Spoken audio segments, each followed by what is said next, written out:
Welcome back, everyone, to Stories That Shouldn't Be Told. In today's episode, I'm sharing a true, terrifying story about a cabin deep in the redwoods and the scratching that came from the window. Every story is a warning. Some things out there do not want to be seen. But before we begin, make sure to subscribe, like the video, and share it with anyone who loves a good scare. And let me know in the comments, what are your favorite types of horror stories? Your support keeps the stories coming. Now, let's begin. The old cabin stood silently, nestled deep in the Redwood National Park. My buddies, Mark and Dave, and I had planned this trip for months, dreaming of crisp mountain air and towering trees instead of the usual city grind. We'd rented the cabin online, pictures showing rustic charm and serene isolation. Turns out, serene isolation was an understatement. We were miles from anything. The only sign of civilization, a dirt road that probably hadn't seen a new tire in years. When we pulled up, the cabin was exactly as advertised. Weathered wood, a stone chimney, and a porch swing that looked like it had seen better centuries. The air was thick with the smell of pine and damp earth. Inside, it was dimly lit even with the lights on, the wood walls absorbing most of the light. There was a faint, musty scent, like old books left in a forgotten attic. We dropped our bags, claimed our rooms. Mine had a window that looked directly into a thicket of redwoods, their massive trunks disappearing into the perpetually misty canopy. Our first day was perfect. We hiked a challenging trail, the silence of the forest broken only by our footsteps and the distant calls of unseen birds. It was exhilarating. Later, back at the cabin, we grilled burgers, blasted some music, and just enjoyed being disconnected. As evening settled, the forest around us grew incredibly dark. I mean, pitch black. There was no light pollution out here, just pure, unadulterated night. We decided to build a fire in the old stone fireplace, the crackling flames casting dancing shadows on the walls. Around midnight, Mark excused himself to grab another beer from the cooler on the porch. He was gone for a little too long. Dave and I exchanged glances, a silent question passing between us. Just as I was about to go check on him, Mark burst back inside, his face pale. "Did you guys hear that?" he whispered, his eyes wide. "Hear what?" Dave asked, lowering the volume on his phone. "Footsteps," Mark said, his voice barely audible. "Right outside, heavy, like someone walking through fallen leaves." We listened, straining our ears.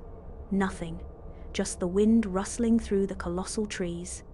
We tried to laugh it off, blaming it on the isolation and too much hiking. But a seed of unease had been plas end af gi end. We kept the fire stoked, and the three of us stayed up, talking, trying to shake the weird vibe. Eventually, exhaustion won. We doused the fire and headed to our rooms. I pulled back my covers, the musty smell of the cabin feeling a little less charming now. The window in my room felt like a black void staring back at me from the forest. I told myself it was just nerves. As I lay in bed, trying to drift off, a new sound cut through the silence. It was subtle at first, like a faint scratching.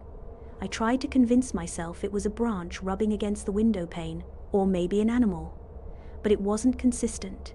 It was rhythmic, almost deliberate. Scratch, pause, scratch, pause. My heart started to pound. This wasn't a branch. This wasn't an animal.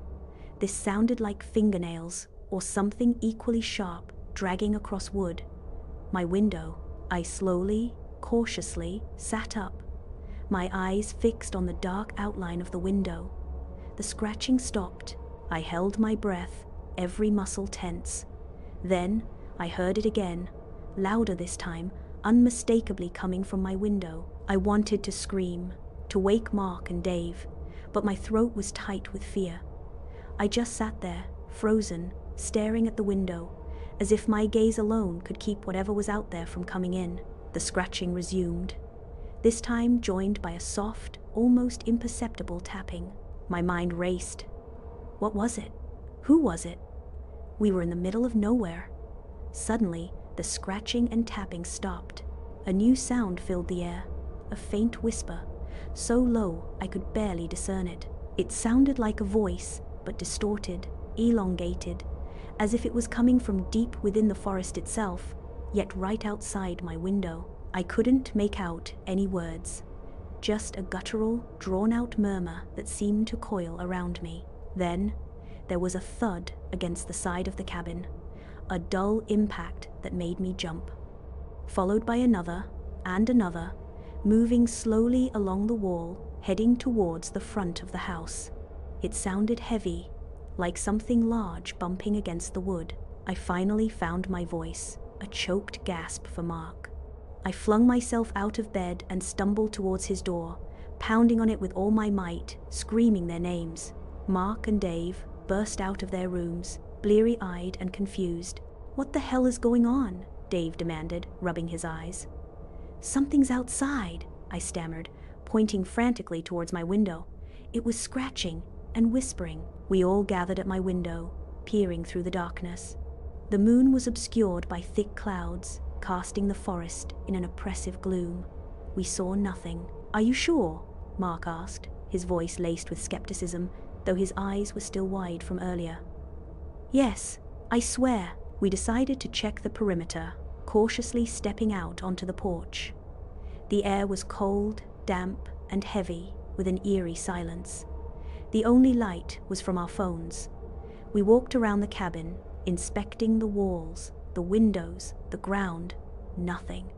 No footprints, no disturbed leaves, no broken branches. It was as if whatever had been there simply vanished into thin air. We spent the rest of the night huddled in the living room, a small lamp illuminating our pale faces. No one slept. The sun finally rose, painting the sky with streaks of orange and pink, and the forest seemed to lose its menacing quality. But the memory of the scratches and the whispers remained, a chilling echo in our minds. We packed our bags faster than we ever had before, and by mid-morning we were on that dirt road, leaving the cabin and its unsettling secrets behind us, none of us daring to look back. We never spoke of going back to the redwoods or any secluded cabin ever again. That was the end of our story. If you felt the chill in that cabin, heard the whisper in the trees, or found yourself glancing at your window, then make sure to like, share, and subscribe for more true horror stories. We've got plenty more waiting in the dark, and remember, some places are better left unexplored.